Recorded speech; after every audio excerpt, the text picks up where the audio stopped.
Ingat nggak, waktu Coldplay datang Indonesia kemarin, itu katanya bisa generate sampai 1,1 triliun buat ekonomi Indonesia. Itu kan macam-macam tuh, mulai dari hotel, penerbangan, flight, makanan, dan lain sebagainya. Dan sebenarnya ketika demam Coldplay itu bisa bilang momennya enak banget buat banyak bisnis, buat manfaatin trennya, buat jualan produk. Dan ada satu brand yang di sini gua mau bahas karena begitu lihat ini strategi jualannya keren banget. Dan ini juga, gua nggak tahu ya kalian tahu atau enggak, tapi setahu gue brand ini ownernya pernah sempat jadi salah satu orang paling kaya di China. Brandnya adalah Haidilao Hot Pot gitu. Jadi restoran, sebenarnya restoran yang pintar banget nih manfaatinnya. Jadi gimana cara jualannya? Nih kalau lo lihat kemarin ketika Coldplay itu ada 70.000 orang yang datang ke konser. Banyak banget kan?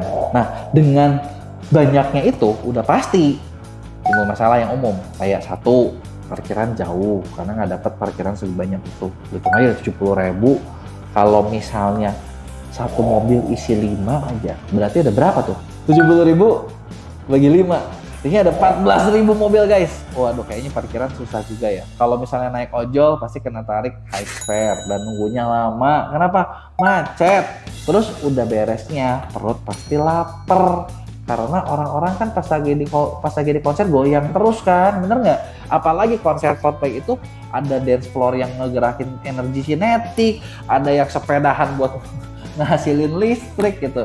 Gimana perut kagak lapar coba, bener nggak? Nah di sini Haidilao nemu ada 3 masalah, sehingga dia bikin strategi yang namanya free bus to Haidilao. Artinya ngasih tumpangan gratis buat siapapun, buat ke Haidilao setelah konser selesai.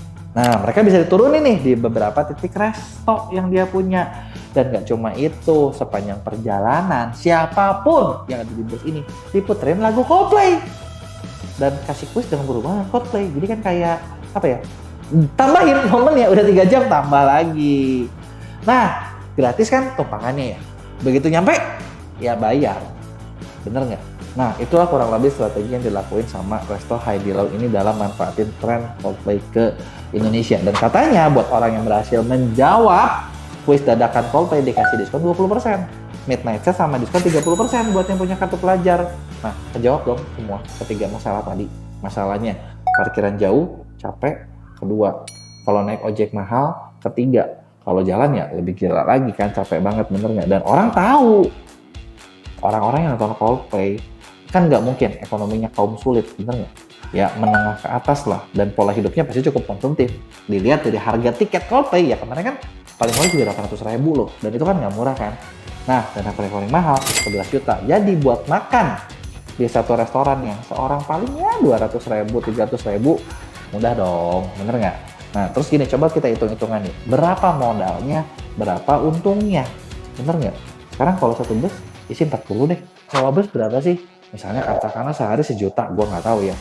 Anggap dia bisa 2 kali rute narik, berarti kan 40 kali 2 80. 80 kali berapa nih satu orangnya? 250.000. Nah lu kali dah berapa coba? Artinya itu udah 20 juta. Modal cuma berapa? 1 jutaan aja tuh. Untung banyak kan? Nah insight apa nih bisa diambil dari cerita Haidilao ini? Sebenarnya simpel banget sih. Buat kalian yang jualan atau kalian yang pengen untung, buat kalian pengen cepet kaya, buat jadi kaya itu sebenarnya nggak susah. Lu cukup tahu lihat masalah apa yang lagi dihadapin banyak orang dan selesaikan masalah tersebut. Masalahnya makin gede, orangnya makin banyak, ya duitnya makin banyak. Bener nggak? Kayak Haidilao itu kan tadi 20 juta kalau cuma 250.000. Kalau udah lapar banget, bisa 500.000. Lalu hitung aja untungnya berapa, bener nggak? Belum lagi kalau orang yang nggak tahu jadi tahu. Terus kalau suka ya beli lagi. Bener nggak? Nah makanya yang paling penting dalam bisnis sebenarnya benar, bukan modal, bukan apa-apa, tapi riset. Lo ngerti masalahnya apa. Atau perlu tambahan nggak sih yang paling penting buat bisnis? Orang dalam kan kalau kata kalian.